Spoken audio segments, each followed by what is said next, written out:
Ka anyị sụgharịa okwu Bekee n'asụsụ Igbo. I am swimming n'asụsụ Igbo bụ ana m egwu mmiri. I am running. Ana m agba ọsọ. He is boxing. Ọ na-akụ ọkpọ.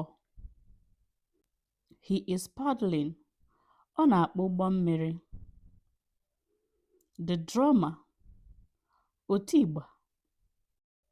Guitarist. Onye na-akpọ ụbọ.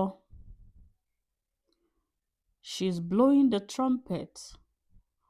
Ọ na-afụ opi ike. They are cooking. Ha na-esi nri. They are wrestling. Ha na-agba mgba. What is? They are competing in Igbo language. Write it down in the comment section and follow Igbo Lingua Academy for more videos like this.